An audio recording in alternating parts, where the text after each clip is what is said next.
Assalamualaikum warahmatullahi wabarakatuh. Saya Neris Rifu Adila Amanda dengan nomor induk mahasiswa 12209183031 jurusan Tadris Ilmu Pengetahuan Sosial. Pada kesempatan kali ini akan menjelaskan materi tentang interaksi keuangan dalam kehidupan di negara-negara ASEAN. Subbab interaksi antar negara-negara ASEAN.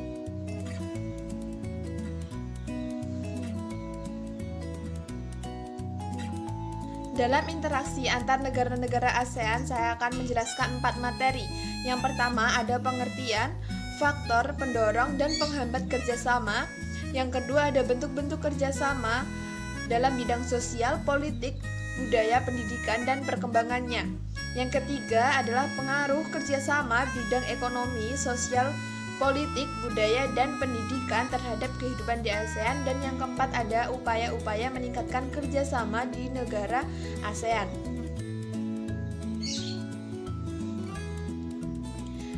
Yang pertama, saya akan menjelaskan pengertian, faktor pendorong, dan penghambat kerjasama.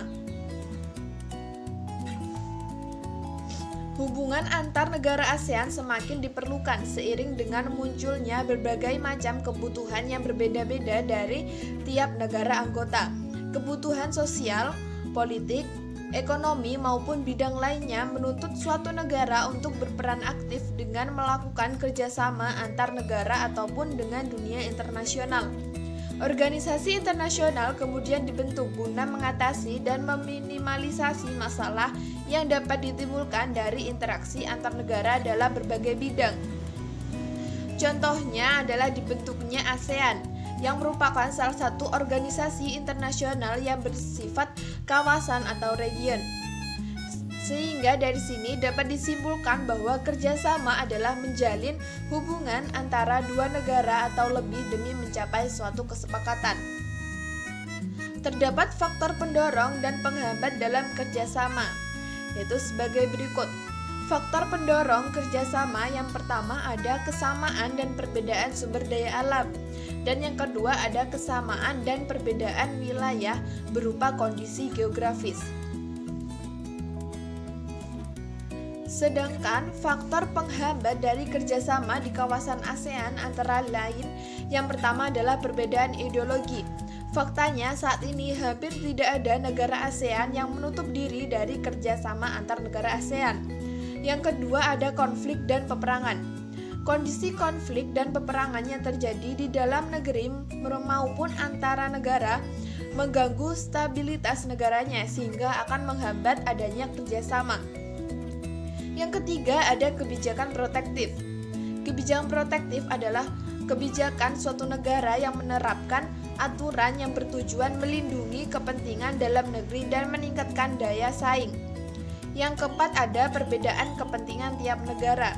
Kerjasama yang dibutuhkan bagi perkembangan dan masa depan negara di dunia. Akan tetapi dalam kerjasama antar negara, tiap-tiap negara memiliki kepentingan yang berbeda. Perbedaan ini dapat menghambat kerjasama yang harmonis.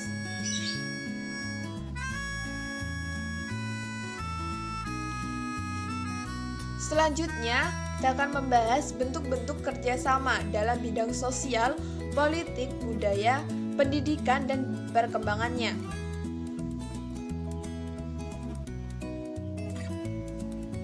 Yang pertama ada bentuk kerjasama di bidang sosial dan budaya. Kerjasama antar negara-negara ASEAN dalam bidang sosial dilakukan agar tercipta kerukunan dan kemajuan bersama. Setiap negara anggota ASEAN diminta berperan aktif dan ikut serta dalam upaya kerjasama guna mendukung kesejahteraan negaranya sendiri. Kerjasama dalam bidang sosial dan budaya dilaksanakan oleh COSD atau Community on Social Development. Beberapa bentuk kerjasama di bidang sosial negara-negara anggota ASEAN antara lain sebagai berikut.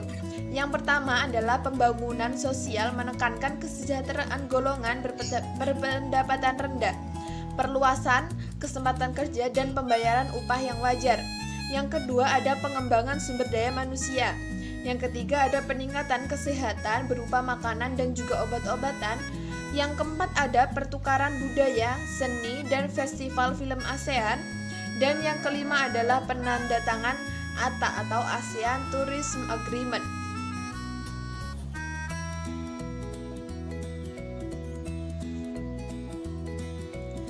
Selanjutnya adalah bentuk kerjasama di bidang politik dan keamanan.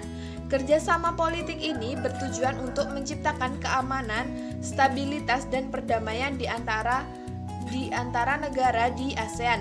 Kerjasama ini menyepakati adanya ZOPFAN, Traktat Persahabatan dan Kerjasama, yaitu Treaty of Amity and Cooperative. Bentuk dari kerjasama tersebut yang pertama ada Traktat Bantuan Hukum Timbal Balik di bidang pidana. Yang kedua ada Konvensi ASEAN tentang Pemberantasan Terorisme.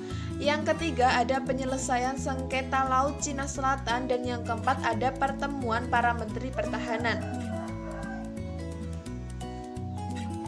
Selanjutnya bentuk kerjasama di bidang pendidikan.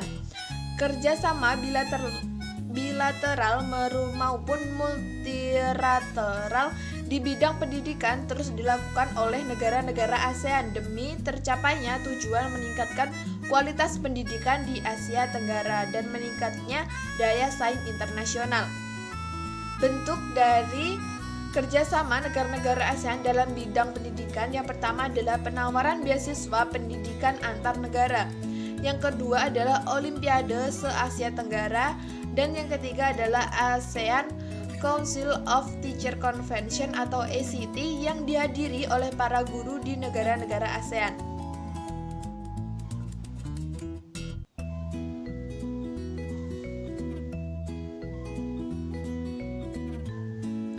Selanjutnya, pengaruh kerjasama bidang ekonomi, sosial, politik, budaya, dan pendidikan terhadap kehidupan di ASEAN.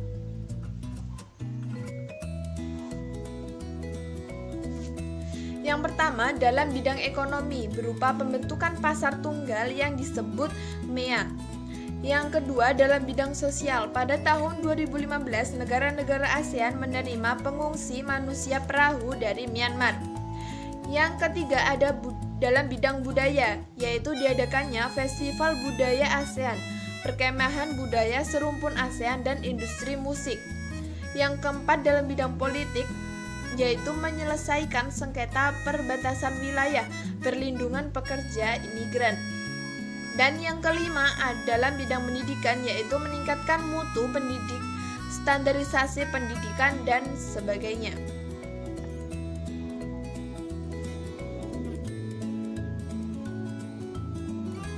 Yang keempat adalah ada upaya-upaya peningkatan kerjasama di antara negara-negara ASEAN.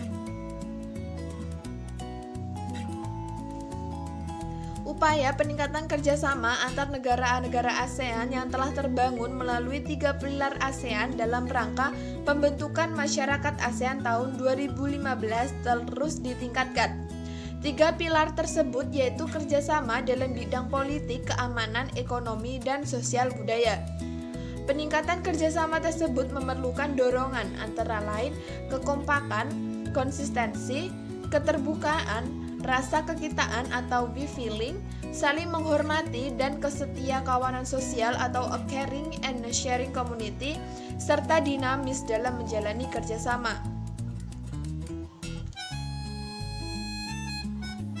Dalam deklarasi pada pertemuan ke-1 ASEAN di Laos pada tanggal 19 Oktober tahun 2012 merupakan upaya untuk meningkatkan yang pertama, pengetahuan dan keterampilan perempuan di bidang lingkungan. Yang kedua adalah akses kepemilikan dan kontrol sumber daya. Dan yang ketiga adalah pembuatan kebijakan, strategi, dan program mengenai lingkungan berkelanjutan untuk perempuan terutama yang berasal dari kelompok rentan. Sekian penjelasan singkat dari saya mengenai materi tentang interaksi antar negara-negara ASEAN. Terima kasih. Wassalamualaikum warahmatullahi wabarakatuh.